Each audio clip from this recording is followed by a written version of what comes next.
Hey everybody, how you doing? Welcome to the big show. It's Bruce here, traveling with Bruce. Welcome to the channel tonight. Welcome to the show. It's Calgary, Alberta, is where I'm located tonight. It's Monday, June the 12th, 2023. Welcome one, welcome all to the broadcast. Boy, I'll tell you, you folks, many of you folks out there have been experiencing this terrible air quality because of the Canadian forest fires. I can tell you, as bad as New York got the other day, we had that here 2 weeks ago. It's when it first hit. The smell was in the air like burnt coffee, forest like campfire, old campfire smell, and your back of your throat would get dry and itchy and irritated. New Yorkers have been getting this. Philadelphians, Washingtonians. I'm not sure what the folks in Boston or elsewhere, but I'm sure all over New Jersey, all over New York State, and Pennsylvania and everywhere else, it was and has been terrible. And we feel for you because we know exactly what this is, unfortunately. Here in the West, where I'm located, we've had a little bit of shower activity off and on. We did get a major break 2.5 weeks ago, just as things were really bad here.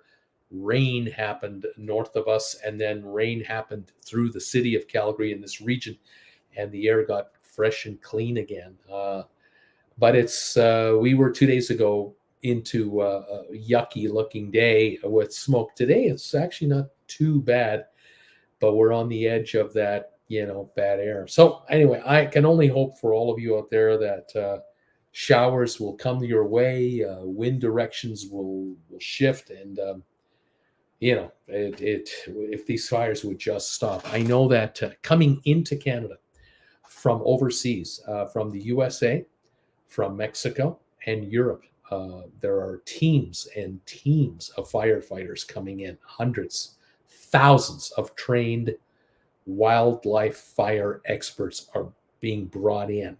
Equipment is being shipped to these areas in remote parts of Quebec and Eastern Canada from all over North America. So firefighters help firefighters. That's the bottom line. Canadian firefighters have gone south to the US. Canadian firefighters have flown to Australia to help our friends there, to New Zealand, wherever it's necessary. Firefighters help firefighters. And so, we just hope that we can get a handle on it. But the breakout is pretty bad this year. It is pretty bad. The conditions in certain areas are ideal for major problematic fires. So that's what we have, folks. That's it right there. Welcome to the channel today from around the world. Thank you, those of you who have been helping out every week. All of you giving out a thumbs ups for this channel. I cannot thank you enough. I got a message. I think it was last Thursday that one of my viewers says, Bruce, I am number 101 on your thumbs up meter for last Monday live show. And so, as usual, the rerunners, those watching on the rerun, always come through. So if you're watching me live, thank you for the thumbs ups that you're hitting right now, getting us started. But if you're watching on the rerun out there, and I know many of you do watch this broadcast on the rerun, thank you in advance. If you can hit the thumbs up button, don't forget, get us some momentum. Over 100 thumbs ups would be fantastic. Thank you all so very much. Welcome all. Brittany Anderson is here, and she is so glad that she is not at her mom's house because this upcoming weekend, her plans would have been ruined because there's some kind of a virus going around over there that will remain nameless. She's not going to tell us the name of the virus because I think we all know what virus she's talking about. She didn't want to catch it. Her man is in training right now, and they've got plans to get together, so all will be good. Well done. Rocky Grasso in the house. He posted this message today. This is supposed to go on the other show, but we just got home from Boston where our daughter was married, so congratulations, sir. It was great to see all of our family, daughter, son, grandson, sister, and all the old friends. We had a great time at the wedding. The dress code was biker formal. So I had to go to the Harley Davidson store and not look too much out of step, but it didn't work. But still, a good time was had by everybody. Sharon is in the house. I signed in early, and I was number 3, and now I am back. Thank you, Sharon, for popping in. Rocky, congratulations to you. Stephen Butler, I'm number 6 or number 7. I'm not sure. It's a comfortable 73 degrees here. Gas, $3.19 a gallon in Northwest Arkansas. In Seattle, if the port dock workers strike, or is there another labor disruption that will impact cruise ship? Is that going on? I can't answer that question. I don't actually know. Ken, hi there, Bruce and all from Saginaw, Michigan. The temperature is a cloudy 61. Regular gas is $3.64 a gallon. And Janet and Ken are saying hello. We're number 8. I noticed today that on my stock market channel, oil was as low as $67.50 today, down about $2.80 a barrel today. Really broke badly under 70. You got to wonder if gasoline can drop 40 to 60 cents in the next few weeks. If it can get into the low 60s, we could be under $3 a gallon, which would be something. Ken, question, any thoughts on the value of the cruise stocks like Carnival, Norwegian, Royal Caribbean? As I recall, they took a lot of debt during the COVID. They took on a lot of their debt. They had a good day on Wall Street today. What are your thoughts on these shares? Well, I have been saying to my diehard viewers on my other channel that Royal Caribbean, which today went up $2.34, closed at $93.56. In my humble opinion, that stock is about $60 too expensive right now. It's way overpriced. Here's the problem with the cruise shares as a whole, okay? By the way, Norwegian was up $1.24. Carnival's up $1.63. Carnival was $14.72 and Norwegian closed at $18.41. Those two stocks closer to $10 would be more realistic, but Royal Caribbean is the one that's way overpriced, way over. The reality is that a company like Royal Caribbean, they took on billions like everyone else in debt. They kept their ships alive. They maintained them. They took delivery of brand new ships. They kept taking reservations for cruises down the line, and they reopened like everybody else. The problem is that Royal Caribbean had pre-sold cruises back in 2018 and 19 for 2021 and 22. All the cruises in 2020 virtually didn't happen. Many of the 21s didn't happen. And a number of cruises were changed or canceled altogether that were never going to be offered. Half of all the money they received in advance, this advance money, people paid a year or two in advance, half of the dough was refunded to people who wanted refunds. The other half was kept, and Royal Caribbean offered a 120% bonus. So if you gave them $5,000 in cash, they gave you $6,000 of cruise money. So if your cruise wasn't canceled in 2022, it went ahead, you got to take your cruise for whatever you paid for it, and they would have given you $1,000 in onboard spending money credit. But in many cases, these credits were just given to people, and they could decide when to spend them on whatever cruises they wanted. I think in some cases, the credits went up to 125%. And then there were deals like not only will we give you 125% credit, we'll also give you a drink package. We'll also give you a enhanced specialty dining deals and internet and on and on. So a lot of the cruises that took place in 22 and some of the cruises now that are happening are still being used and being exercised and used by passengers that have credits from 2020, 2021. And the cruise line isn't getting this cash. They're giving the cruises. They're feeding these people. They're giving them drinks, letting them use the internet. But these folks aren't dropping $2,000-3,000 a person per week on the cruise ships.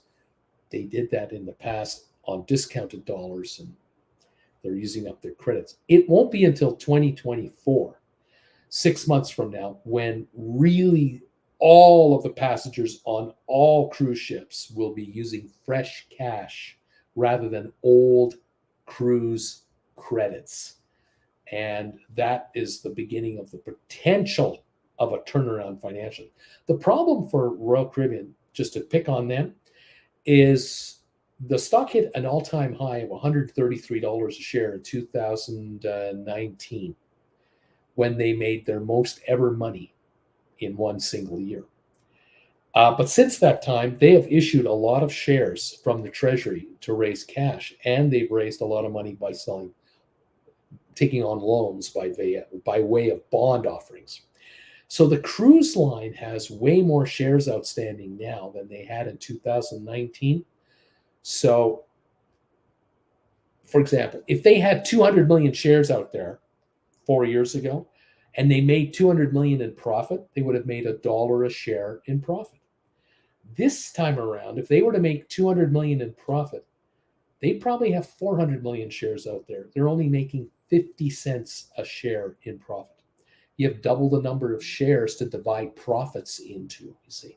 So they have to make $400 million in profit to make $1 a share in profit, not 200 million. The reality is Royal Caribbean is still losing money as we speak. They're not yet making money. A net profit, net profit. And the other problem they have is that the debt they took on, they were every 3 to 6 months, they were coming to the market to raise another $2 billion. $1 billion of that was to roll over $1 billion in debt that they took out 5 years ago. And they're just rolling it into another loan, adding $1 billion on top of that for cash to survive on during the pandemic. And the interest that they were paying on the loan from 5 years ago, they were paying those low interest rates that we all saw in car loans, mortgages. In Canada, we saw mortgages down to 1.9%. A mortgage in Canada now is 5.9%. The rate, rates have gone up. So the cruise line was rolling over debt that they were paying 2-3% interest on, and now they had to pay 6 to 8% interest on, and they doubled the debt. They went from $1 billion to $2 billion in that one loan sequence. 3 months later, they would do it again. 3 months later, they did it again. So in Royal Caribbean's case, they've more than doubled all the debt they ever had from 2018-19 to the next 5, 7, 8 years. And their interest charges are double than what they used to have to pay. If they want to raise money now, raise $1 billion or $2 billion today, the Royal Caribbean would pay 10 to 12% interest. They're not going to get a 5-6% deal. They're going to have to pay much higher. This is a problem because, of course, they sell you a cruise, you give them the money, off you go, you buy drinks on board, you lose money in the casino. However, they're making money off you. All the cash coming in, they have to pay all their fuel bills, their corporate bills, rent, salaries, and all that. And then they have to pay their bankers.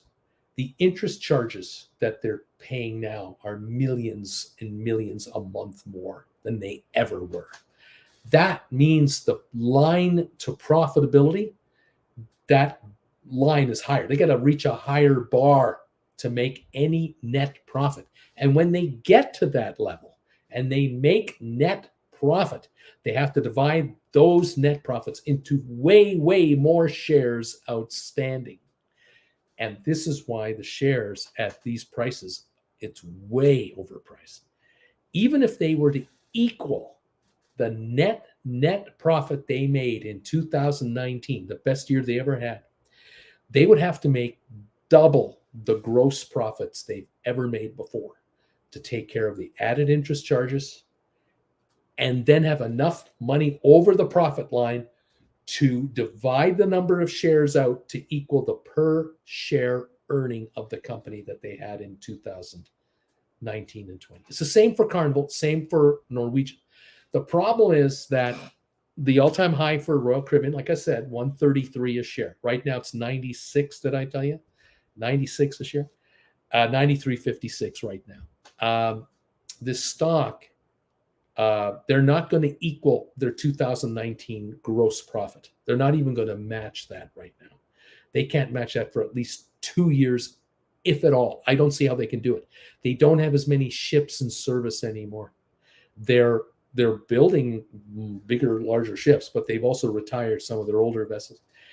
They're going to have a tough time ever making 2019 money. And so where I think it will come out is a year from now, a year and a half from now, it'll be figured out by the investment community that Royal Caribbean is making half as much in profit as they made in 2019 after paying all the interest charges. But that half the money, half of that, whatever that total is, divided by double the number of shares, justifies the stock at $37.50 a share to not even 40 a share, 35 a share. And that's where this is headed. And that's why right now, 93, it is $60 overpriced. That's this old man's view from a financial point of view. That's what I do on my other channel from time to time. Just my history, it's just my experience coming out on a company that has diluted how many shares are outstanding to many, many new investors to survive. They did what they had to do. They're still in business. They did what they had to do. But the shares are ahead of the fundamentals by a country mile, and it's not even close. And yet the stock is recommended by brokerage firms. They recommend the stock. I don't know why. I don't know how they can do that. It's if they got the calculator out, they'd figure it out themselves. But I don't know. Stephen Butler says, smoke from the Canadian wildfires continues to be detected in Bermuda, caused the evening sun to become tinted red. Deeper hues of purple and pink during sunsets, the Royal Bermuda Gazette reported. Isn't that something? Nathan is in the house from USA. How you doing, buddy? Number 8, and I'm early. Welcome, my friend. Sharon, last Thursday, the air quality in New York City, Philadelphia corridor was treacherous because of the wildfires. It was unprecedented. Here in Calgary, we have a scale from 1 to 10. 10 is the worst. They came out for 4 days in a row. 11. They told us that we have spinal tap air. 10 plus 1 more. It was that bad. It was the worst for like 4 days, 2 weeks ago. Nathan, gas $3.02 a gallon at Walmart. Weather has been a roller coaster over the last week. High around 75 today and windy. Finally getting better air quality here, messing with my allergies. And you're not the only one. Jeannie is in the house. Jeannie Lamminghouse. How you doing, Jeannie? Hello, Bruce, and all TWBers. Bill and Jeannie are here for the big show. Currently 74 degrees at the back porch. Welcome, both of you from East Tennessee, if I recall. Nice to have you here tonight. Shady Hill Homestead is number 13. We are here, Bruce. Larry Barrett, good day, sir. Alan Carter from Calgary, number 16. Thank you, Larry. Thank you, Alan. Larry, I'm from Nashville, Bruce. Kirk, hi, Bruce and TW family. Kirk from the Big Apples here. The smoke from the fires is subsiding here. Robert is in the house. Robert Mailhut. My ex-brother-in-law is in Quebec. Gotta be bad up there. Donnell, just so you know, Bruce, I'm number 23 tonight. Thank you, my friend Donnell. Hi to all TWB fans from around the world. Robert, my ex-brother-in-law is in Quebec. He is a firefighter. He is battling. Ms. M, hello all. We're hot in British Columbia too. Thank goodness for some rain we recently had. Jeff Gunter is in the house. Number 26, thumbs up. Bruce and gang, Austin, Texas gas at Costco, $2.99 a gallon in Austin, Texas. Kirk Brunson's Facebook and YouTube channel. I rewatched your video with you making your own coffee in Creston. Do you still make your own coffee? I do. Now that I'm back with my stuff, I have my cappuccino maker here, and I make myself a latte every morning. You betcha. Ms. M, number 25, thank you for being here. Kevin Chapman, the author, is in the house. Thumbs up, number 31, Bruce. Greetings from a stormy but warm central New Jersey. Enjoyed our cruise. We enjoyed it on the Oasis of the Seas to Halifax in May. Highly recommend that ship. Fantastic. Ms. M, gas, $2 a liter in the lower mainland. No cheap gas for us. My gosh, that is $7.40 for a U.S. gallon in Canadian money. So that's about $5.50 US a gallon. Yikes.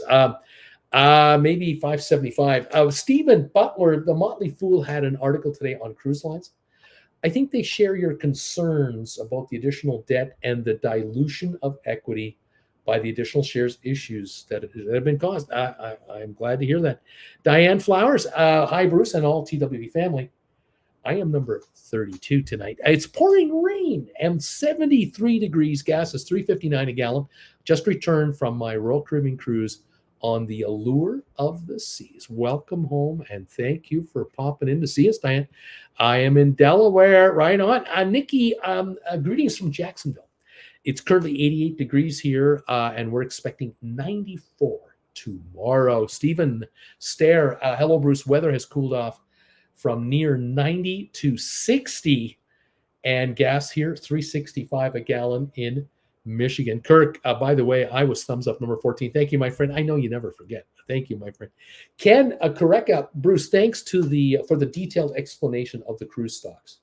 Your explanation makes sense to me. Thank you. This is what we do on the other channel. I try to explain the stock market in plain English because there's so much gobbledygook going on out there. People don't understand what's being said to them by these so-called financial professionals. They're just using words that only they understand. It drives me nuts.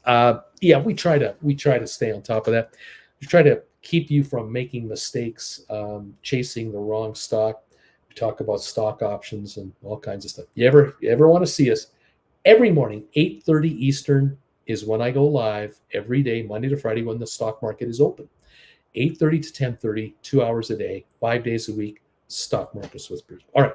Thank you all for being here. We have now got on the thumbs up meter 39 thumbs up. So we're over a third of the way there. 11 more. We've got half the thumbs ups we need. If you're able to hit those thumbs ups, folks, please do. Thank you all so very much for helping out this channel. All right, let me give you some news today. I've got 4 stories for you today on the cruise side of things.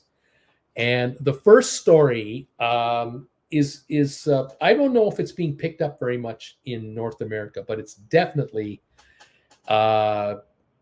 I don't know what I want to say front page news, but it made the news in the UK big time. This made the news big time. It had to do with a ship known as the P&O Ventura. Now, P&O line, I believe, is a Carnival operated cruise line, if I am not mistaken. I believe P&O is owned by Carnival. The Ventura is a ship that looks very similar to a Princess ship. Let me show you. I've got some photos here. Let me just pop this up right now. Yeah, there it is right there. There is the P&O cruise ship known as the Ventura. Let me just get Ken's message out there so you can see that photo in its entirety. Okay, there were 2 people who wanted to get on this ship. There's another, I believe that's another shot of the top there. These 2 gals right here. These 2 gals right here were boarding the ship. They had bought a cruise starting out of Southampton. They had gone to a travel agency.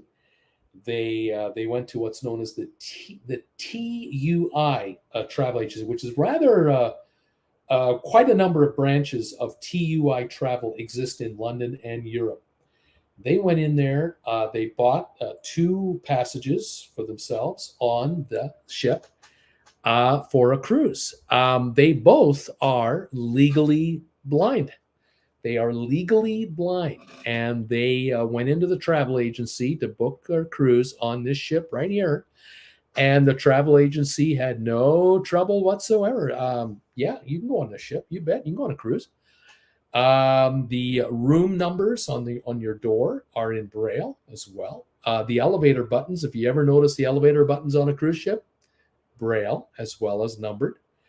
Menus. They have special menus on cruise ships in the specialty dining rooms and in the dining area with Braille. The bars have menus in Braille. No problem. Come on aboard. So they paid for their cruise. They went to Southampton. They got to the port. They went into the terminal. They checked in. They were escorted onto the ship. And once they were on the ship, they were taken aside, and they were informed that they were not allowed to stay on the ship. And the ship cruise line said that due to health and safety reasons, they were being denied their cruise, and that they would be charged a cancellation fee, which turns out to be equal to what they paid for their entire cruise. And they were taken into a holding room for 2 hours, made to feel like they were criminals, that they had done something wrong, and were escorted off the ship. And they were not even allowed to use the bathroom on the ship. They had to go to the bathroom. They weren't allowed to use it. They were escorted off the ship in front of all the passengers. They felt humiliated.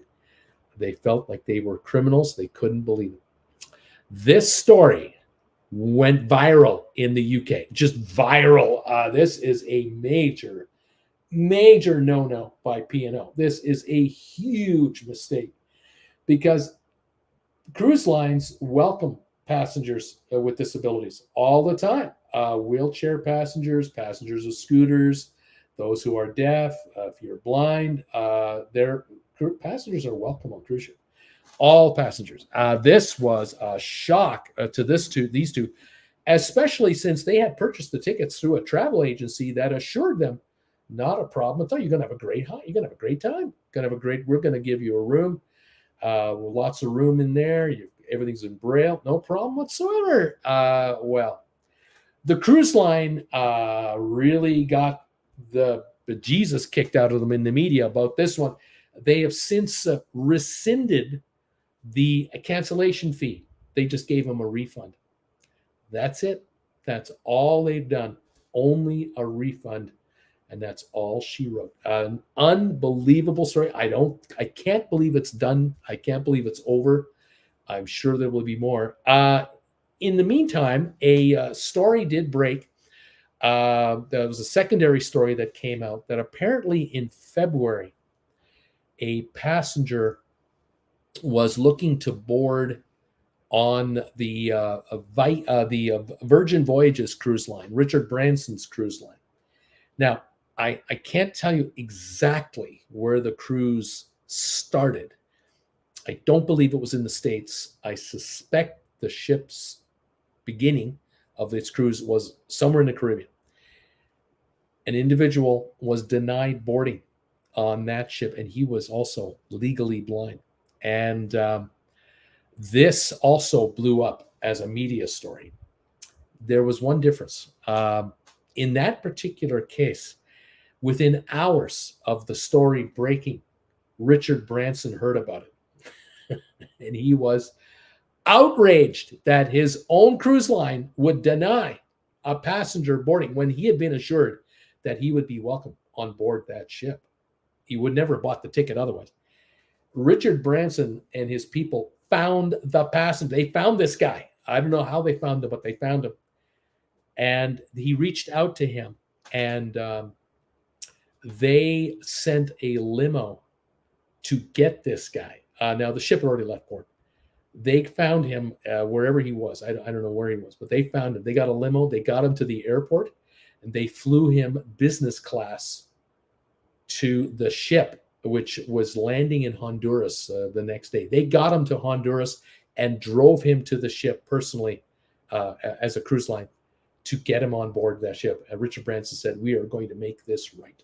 And that was the difference between P&O, owned by Carnival and generic people, versus Virgin Voyages, which is the Richard Branson, the personality. I mean, the figure that it's his name, Virgin everything is Richard Branson. He's having a tough time financially with different businesses, but this was not going to stand as far as he was concerned. So he did the right thing and took care of the passenger. P&O, I have not heard an update on this whole story to this point in time. All I know is that they were given a refund rather than charged a cancellation fee to be kicked off a cruise ship. I mean, you kidding me? That's it. That's all I know. So I don't know what's going to happen next. I really wonder. That's your first story of the day. How about that one? Gotta make you wonder, huh? Just how would you feel if a relative of yours, a friend of yours, was treated like that out of Miami, something like that? I don't know. I don't know what to make of it. Thank you, everybody. Nice to have you here. Susan R is here. Hey, all, number 46 on the thumbs up meter. It's 70. And we have a drizzle in Northern Virginia, and we welcome it. Smoke was nasty here last week for days. This rain will help a lot. So that's fantastic, Susan. I'm glad to hear this. All right. Story number 2. It takes place in Australia. The second story has to do with the fact that a court, I think a superior court, a higher up court, ruled in favor of 1,200 cruise passengers against a cruise line. The cruise line is called Scenic Group, the Scenic Group. Now, these folks are specialists in river cruising.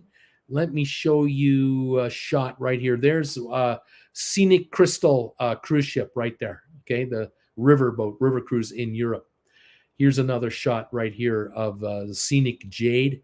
This is the back half of the ship where all the passengers' rooms are. And then there's the front half over there where you can see the mirrored glass. That's where the dining rooms are and the lobby and all that sort of stuff. Okay, so the Scenic Group was sued by 1,200 passengers. And this case has been going for a decade. This is a 10-year lawsuit. And it all was because in 2013, in Europe, the Rhine River and the Danube River flooded badly. Take a look at this aerial right here. Look at this shot right here. Instead of the water being a nice dark color, relatively clean, the waterways were all muck from all the flooding and all the erosion that took place. And you can see in the bottom corner of the bottom middle of the photo there, right in the river, are 2 river boats that are tied up in that port there. The problem with those 2 river boats is you can't get to them from those buildings because the water level is too high. The buildings are surrounded by water. The streets are canals. And so what happened was, with this flooding, the cruise line knew this flooding took place well before these 1,200 passengers were going on their cruises. I'm talking plural here. You have to know, if you're a regular on a river cruise, you know that river cruise ships can hold anywhere from 110 passengers up to maybe 180, 190 passengers. If you have 1,200 people from Australia joining in on a class action lawsuit, chances are maybe there's 80 to 100 people per ship that were affected by these floods. So if you've got 1,200 people suing the cruise line, you're talking probably 15 cruises. We're talking about several months of cruises that were affected by these floods. Okay, it wasn't one cruise, 1,200 people. It's not an ocean-going thing. These are river cruises.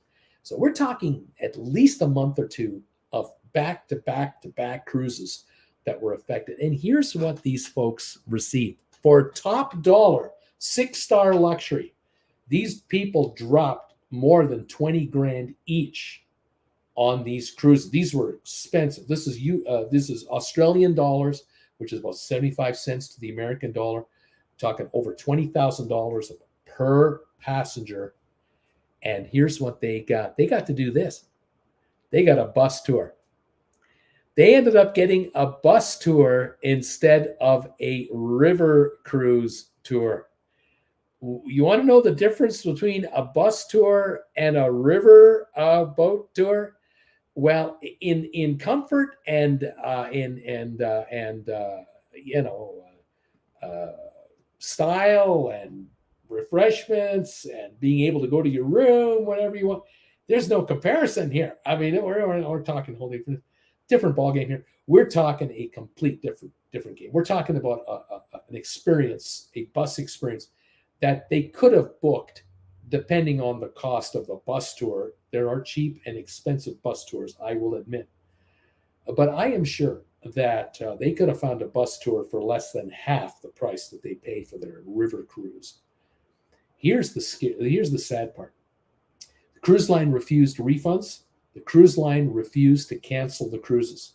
They insisted, and they said to the passengers, come on, the river cruise is on. The river cruise is a go. These folks flew 10, 12 hours into Europe from Sydney, Australia, from Melbourne, Australia. Just think about getting from Australia to Vienna, to getting to Zurich, getting to Frankfurt, getting to whatever city you had to land in to get to these ships. We're talking 10, 12, 13-hour flights. Talking thousands of dollars round trip here. They get there, and instead of 10 nights on a 5-6-star luxury cruise ship, river cruise, guess what they got? 3 nights on the ship and 7 nights in hotels on a bus tour instead of a boat tour. These ships didn't leave. They didn't move. They couldn't move. What they were doing was they were busing the passengers to various ships along the river and had them stay 3 nights only on board the ships, and 7 nights they had to spend in hotels. And this is what they got to see on their bus tour. This is the, can you imagine? You're not going into small old town wherever this is. You can't walk anywhere. It's all flooded out. So their itineraries were completely misrepresented, completely destroyed, completely misrepresented in every way, shape, and form. And they were not offered any compensation by the cruise line. From what I'm reading on all of this stuff, they got totally hosed. Well, there were some entrepreneurial lawyers in Australia waiting, and they took notes and they got phone calls, and they put together a class action for 1,200 affected passengers. The first ruling they won, the first court case they had, they won it. And the judge sided with the 1,200 people that you were wronged, but they got no money. The judge wouldn't give them a settlement because the argument, I guess, again, this is my guess, the argument from the judge was you signed a deal, the cruise line could do whatever they wanted. They appealed and went up the chain to a Supreme Court, and there they ruled, no. They were ripped off. The cruise line knew in advance that the cruise wasn't happening on every single cruise in question, probably a dozen of them. The cruise line knew in advance that this was not a riverboat cruise that they were giving these people. They were giving them a bus tour cruise that happened to include 3 nights on board a vessel tied up at port in lieu of a hotel. 7 nights hotel, 3 and 4 star versus a 6-star cruise experience. They knew all the way that they were not going to honor and give these people what they paid for. They misrepresented the entire deal. And each of these folks received approximately 20,635 Australian dollars as compensation, which apparently is their cruise cost, some interest, and some legal fees. Apparently, all of this was included in the settlement. Legal fees of $3 million were involved in this. The total involved payout, 29 million Australian dollars, is what it cost Scenic Group to make good on this debacle of theirs. And this is a shot across the bow of all other cruise line operators on these riverboat cruises. You want to try to rip off these passengers with this kind of a deal? as their actual river cruise, you are in trouble. It's not going to fly with the courts, especially in Australia. So that was an interesting story. I'll tell you that one got my attention. I thought, holy moly, macaroni. How would you feel if you were going to go on a 10, 12-day cruise and you ended up on a bus tour? I can imagine there would be a few upset viewers of mine out there. I would think so. Unbelievable. Michelle Lucas is in the house. Hey, back in South Dakota with our big SRV, 74 degrees, and it's very green. Fantastic, you guys. I hope you're doing well and life is good. It's great to hear from you. You're doing well. One of the gravy boys is out there. One of the biscuit boys is out there in South Dakota. Fantastic, man. Way to go, pal. Alrighty, let's move on to the next story. It has to do with our friends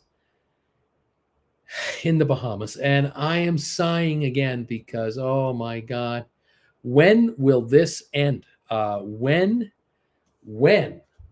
can I talk to you about a story from the Bahamas that isn't a Debbie Downer story? When can I finally tell you some good news? I gave you, I believe, some decent news just a few weeks ago.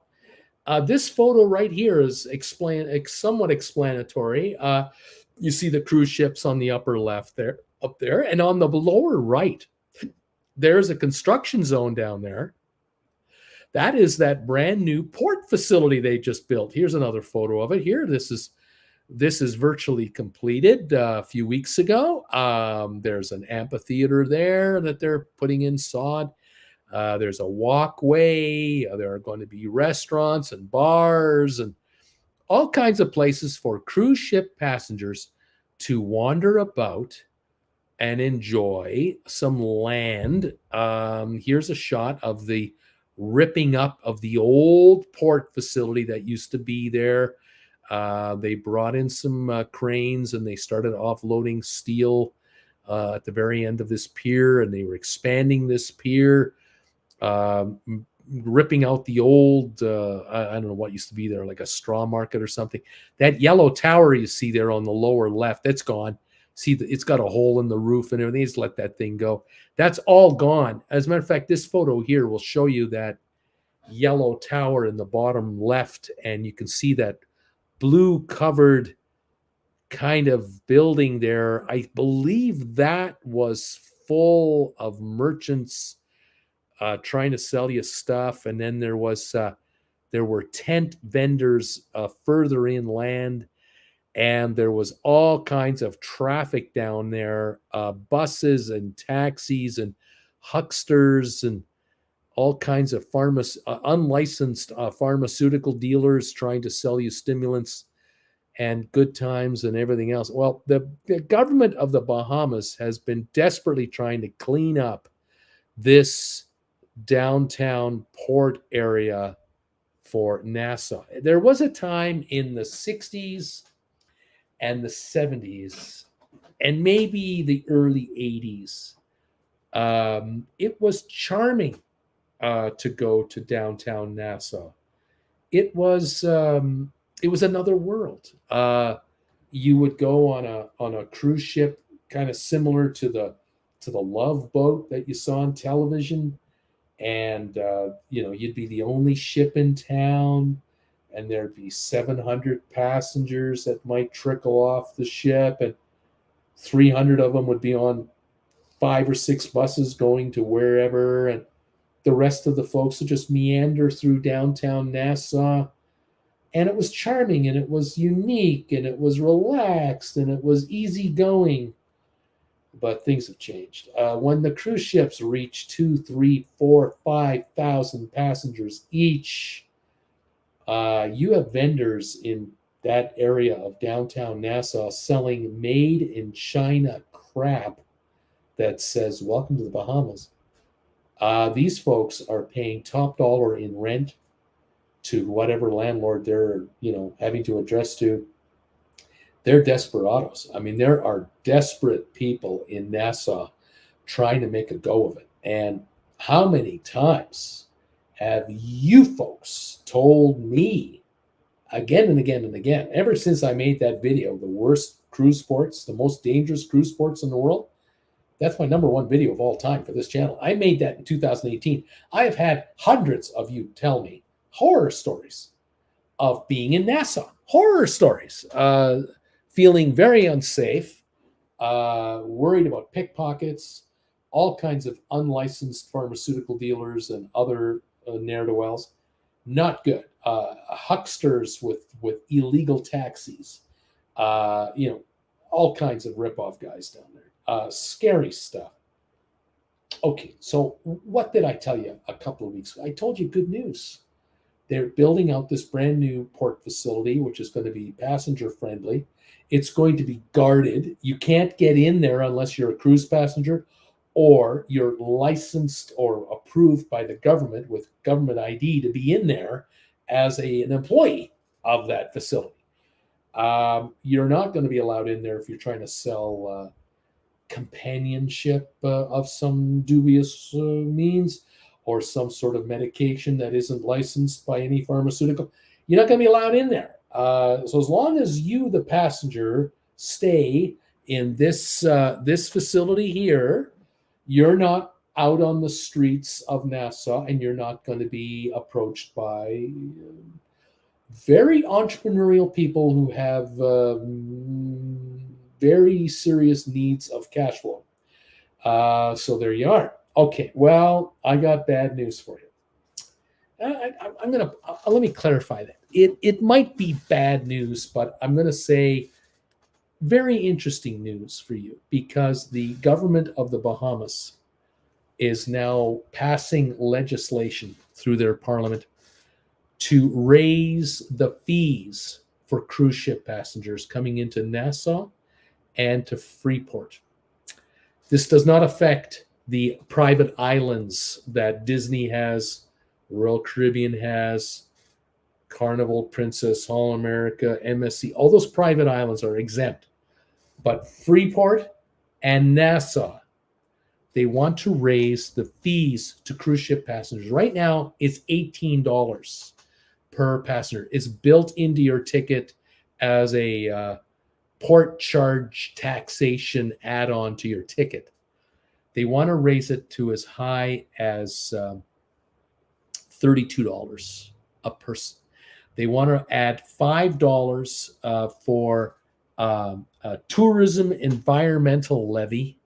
They want to add $2 for a tourism enhancement levy. That's $7 more. That gets you to $25. And there are other taxes and fees coming. Let's just cut to the quick. What the bottom line is this: 75% of passengers that have been coming into Nassau won't get off the ship. The ship lands in Nassau. Only 25% of the people get off the ship. Most of those have predetermined tours. They get on a bus and go, and then they come back and get on the ship, and that's it. The government is spending $300 million on this port facility to try to get people to get off the ship and walk up and down the port facility.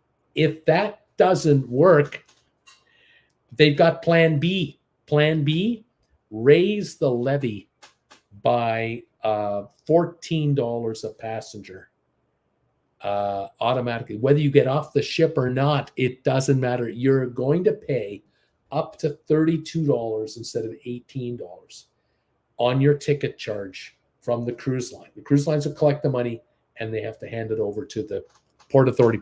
They will have their passenger numbers up front before the ship is allowed to dock at the port. And in a way, I can't blame them, because cruise ship passengers, as you folks are well aware, you are cruise ship passengers. How many of you get off of a cruise ship in the Cayman Islands, in Nassau, in Phillipsburg at Saint Martin, or over in St. Thomas? How many of you get off a cruise ship and run as fast as you can to the nearest jewelry store and drop $5,000 on a bracelet or a necklace or a Rolex? Almost none of you guys do that. It's less than 1%. There are very few people that get off cruise ships to go on a spending spree on an island. What do you guys really look for? You're going for a walk to stretch your legs. You're looking for a bar playing music that might have internet. You want to email someone at home or check your messages. So you buy a beer at a Senior Frogs, a plate of chicken wings, hang out with 6 other people, shoot the breeze, have a couple of beers, and then go back to your ship. That's it. How much money are you dropping? Even if you're paying $5 a beer, which in most cases you don't have to spend that much. What are you spending? $15, $20? Are you adding to the wealth of that country? Not really. You're helping to employ some servers, a bartender or two. Let's be real. You're not creating housing. You're not creating jobs. You're not creating wealth beyond a reasonable doubt.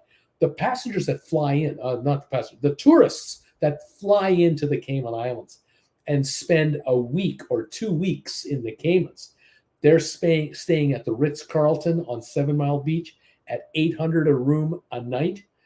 Then they're eating every night at a different restaurant. They're eating lunch somewhere every day. They're renting a car. They're spending money. They are dropping $1,200 a day for 2 weeks. That's cash. You cruise ship passengers, you're cheapskates. You're dropping $15, $20, $40 each. The country that you go to collects more money from you in mandatory landing and dockage fee than anything else. And that's what the Nassau people are going to do. They're going to up it up because the cost of life has gone up for them too. Inflation has hit that island. They've just survived COVID. They've just invested $300 million into this facility. Whether you use it or not, they got to find a way to pay for it. So that's what's going on. That's what's happening. I don't know if it's 3 million passengers a year that visit Nassau. I think it's close to 3 million. This will bring in $100 million for the country. Badly needed $100 million a year. Badly needed. I mean, they need the money. So anyway, there's the story about Nassau. It's not a bad news, terrible news story. It's just a fact that the country has invested in the port and it has to be paid for. They will never reduce these fees. And if this helps the country raise cash for all their other programs, for police services, security, to help with their road infrastructure, education of their children, their hospitals, can you blame these folks? Their number one industry is what? Tourism. And so you either spend money in Nassau, if you were to feel comfortable, maybe you would, or they're going to take it out in fees, and that's what's going on. Okay, that is the third story. Now, one more thing. Before I get into the fourth story, I want to mention something else. I am remiss. You noticed last week when you were here, I showed you these photos here of Tom Henry on the right and So Tweedy in the middle there, and Donnell from Ireland. And you notice how they're holding up those cool beverages, and they seem to be pretty darn happy, don't you think? And why not? You're holding up a Guinness. Here are our friends. Is this Tim? I believe Tim Bowman and his wife saw Donnell, but they're just holding up glasses of water. I'm sure Donnell is wondering, what is this? I've never seen anything like this. It's a watery beer. This is more like it, Donnell says. Holding up a Guinness with Tom Henry at the bar. Now we're talking. Big smiles. Anyway, I received these photos just the other day. This is Tom Henry meeting up with Tim Bowman. And I want to show you a second photo. You see the second photo here? You see, this is without drinks, and this is with drinks. Now, do you think that Tom Henry has a bigger smile on his face on the left. Same with Tim on the right, with the beer in hand or without the beer in hand. I think Mrs. Bowman is sort of sitting there going, "You two guys are crazy, but it's okay. I'm here to watch." I think this is the happiest of photos. Thank you guys for sharing these with us. And here's another shot. Tim Bowman without the hat, catching up with our old pal, one of the three amigos, Don Terrace, on board a Princess ship. And it's just great seeing Don smiling. I know Don right now is traveling in Europe. He's traveling with Tony and others, Pero DJ. They're all together right now, and they're having a great time. And it's just wonderful. I just so appreciate you viewers if you're able to send me photos like these when you're out there having a good time with other YouTubers and stuff. I love it. I just love it. It's great to see that. Okay, I have one more cruise story for you. And it's kind of a, okay, it's a story. It's all about Virgin Voyages. I'm going back to Virgin Voyages, the Richard Branson cruise line. I got a story about Virgin Voyages for you. There's a shot of the Scarlet Lady. Here's another one. That's the original ship that they launched now about, 4 years ago, before COVID. This ship didn't sail for almost a year and a half during the COVID thing. So it's only a couple of years old as far as usage is concerned. So I read an article today. I caught this article online. I read it, and I thought about it. And then I read it again, and I thought about it. And then it occurred to me, oh, you know what you just did, Bruce? You know what you just did? You just read a story about Virgin Voyages where they consulted, quote unquote, with their customers, prospective customers in Australia. And the story goes that the cruise line was offering cruises on, I think it's on the Resilient Lady, one of their newer cruise ships. They were offering cruises that I'm going to guess were 9, 10, 11 days in length from Sydney across to New Zealand, and that there were various ports in New Zealand that they were going to go visit around the southern island and maybe end up in Auckland. And I was getting the impression that either the cruises were like one-way cruises. You went from like Sydney to Auckland, and then you had to fly back, or you could take a cruise back for another 7 to 9 to 10 days back to Sydney. Then the article went on that they were proposing and they were trying to sell these cruises. But they reached out to customers to get their opinion on what kind of cruises would you like us to operate. And the overwhelming majority of Australians that were responding to Virgin Voyages. And remember, no children allowed on these ships. These ships right here, adult only, 18 and older only on these cruise ships, right? The story goes that a vast majority of Australians who were answering the question from the cruise line preferred that the cruise line offer 5 to 7 night cruises from Sydney back to Sydney and kind of keep it more local. Melbourne to Melbourne, that kind of thing.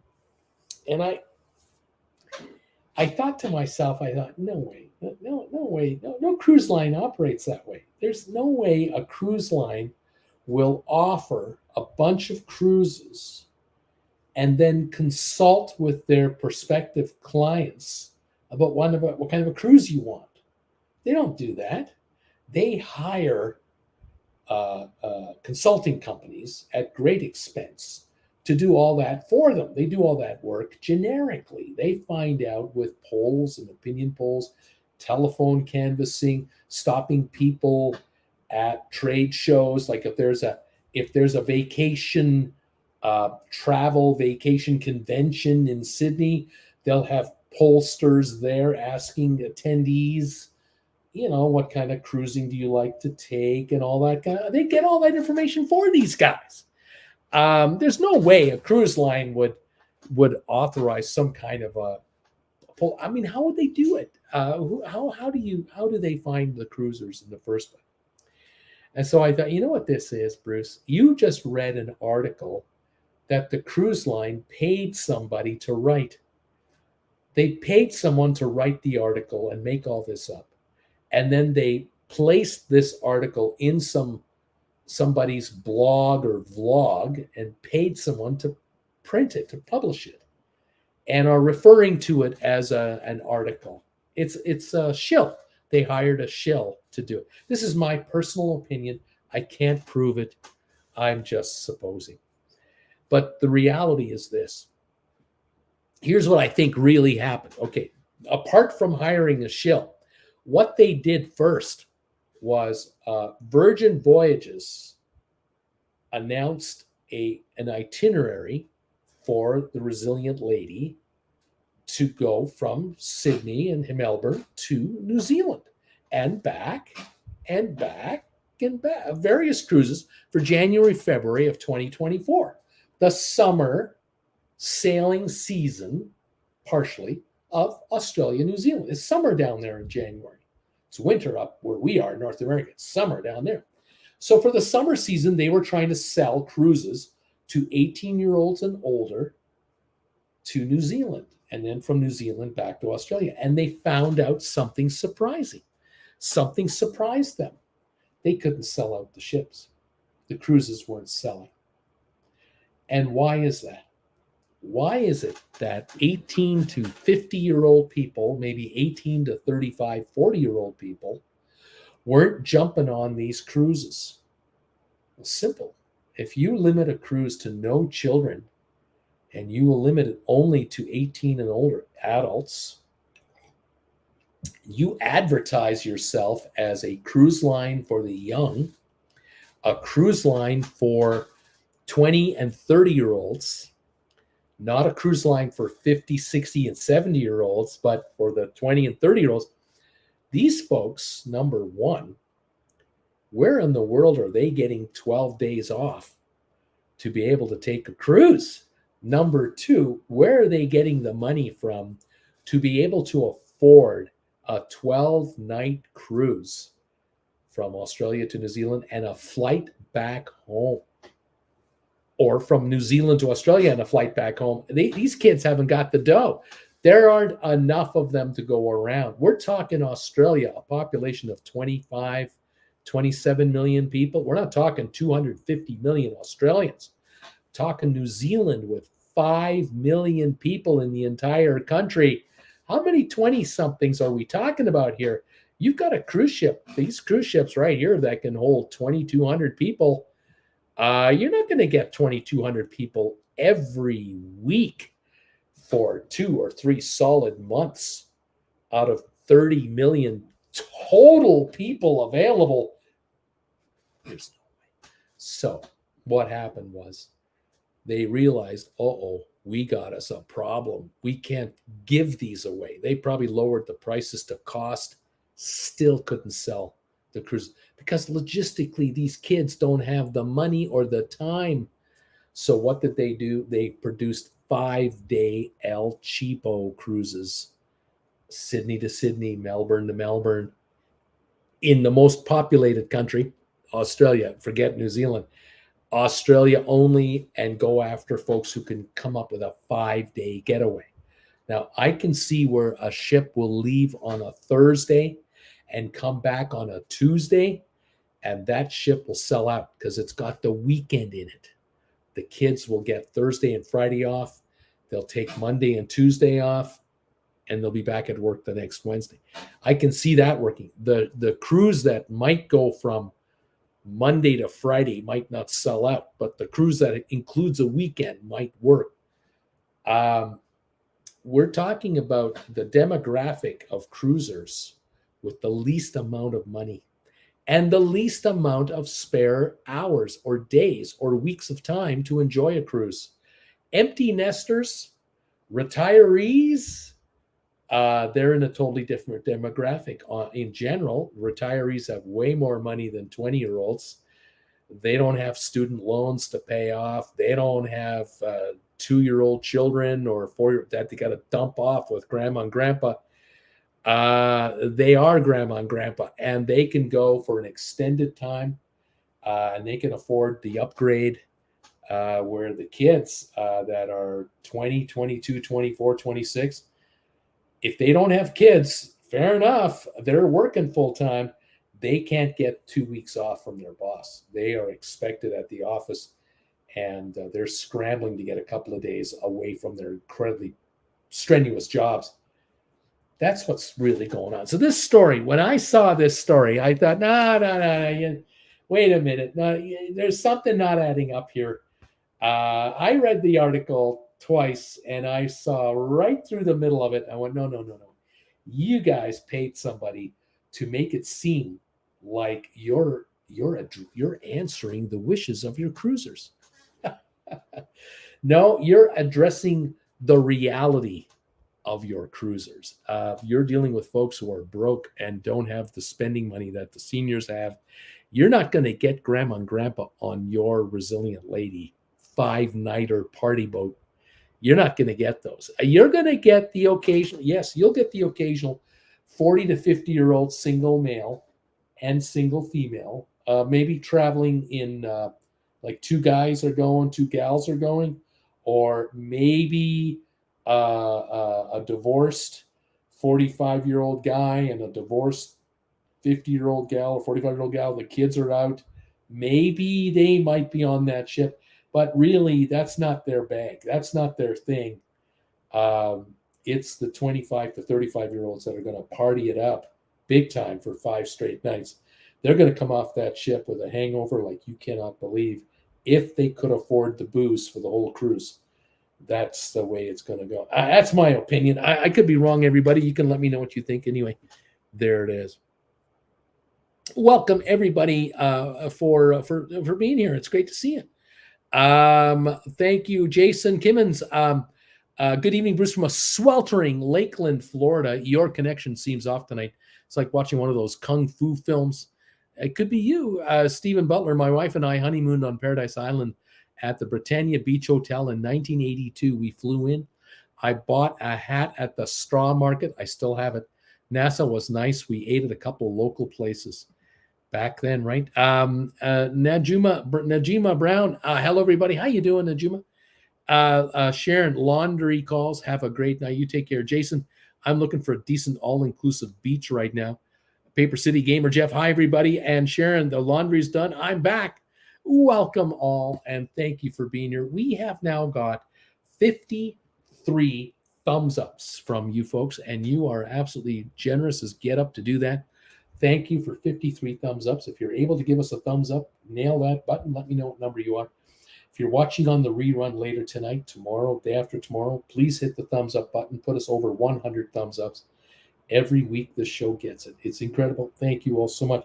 I hope you enjoyed the 4 stories and the explanation of the cruise line's financial situations. I hope that made sense for you. Thank you all for being with me again tonight. Jennifer and I are working away right now on our get-together with you folks in New York in October. We are going to be in October, somewhere between the 15th and 20th of October, somewhere in that range. We're going to be there. We will be looking to get together with viewers of this channel and viewers of the other channel, likely in 2 separate meet and greets. I don't know a couple of things. One, I don't know exact dates. I don't know where. I don't know how many. How many of you might be coming to see us? If you're able to let us know, that would be terrific. You can always send me a private email and let me know if you're planning on being in New York. My email address is right here, brucefarman@hotmail.com. You can always send me a private email. Say, Bruce, my wife and I would love to see you for a TWB get-together. Once I have a handle on how many might be coming, I can figure out where we can get together. If it's only 10 of us, that's one thing. If it's 50, that's another.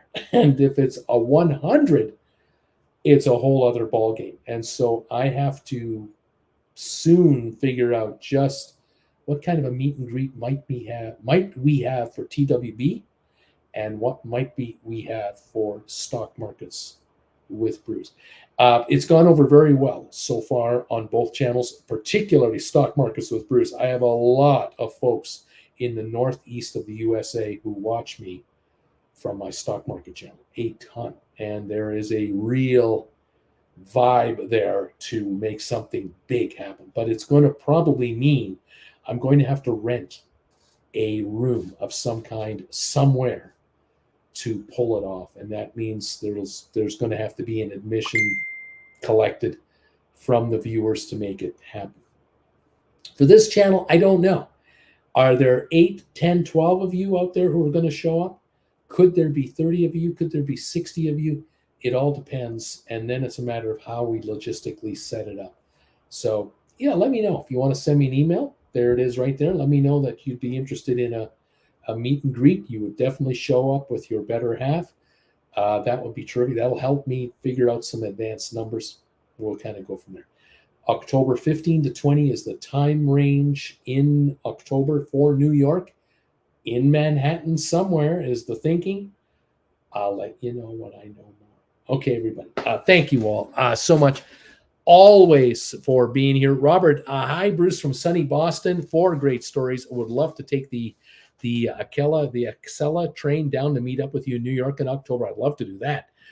Donnell, good stories tonight, Bruce. I reckon you're right. And yes, Tom Henry definitely looks happier with a real drink in his hand. Great show. Have a great week, everybody. Donnell, you take care, buddy. I'm so glad you had people visit you. This is fantastic. I'm just working on it. Jen and I are working on catching up with you.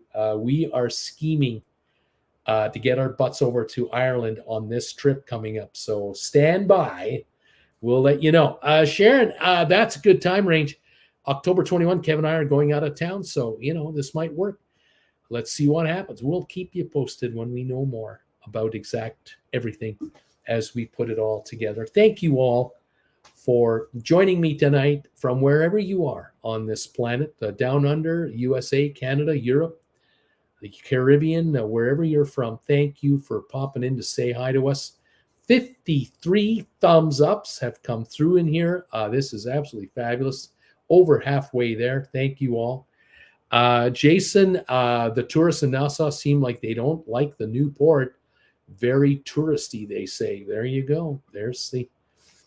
Like I said, I just wonder how this is all going to work out. I wish I had really good news for Nassau all the time, but I just generally don't have good news out of Nassau. I just, it's one thing after another. Time will tell. Once that's all done and it all comes through, we'll see how it works out. But in the meantime, thank you for being here tonight with us on TWB for Monday night. Have a great week, everybody. Take care of yourselves. Be on your best behavior. Don't get in trouble. And thanks again for the thumbs ups. And we will see you next Monday here from Calgary. And we will bring you more cruise info as best we can, travel info. In the meantime, take care of yourselves. Be well. And we'll see you next week from Calgary, Alberta. Goodbye for now. Take care.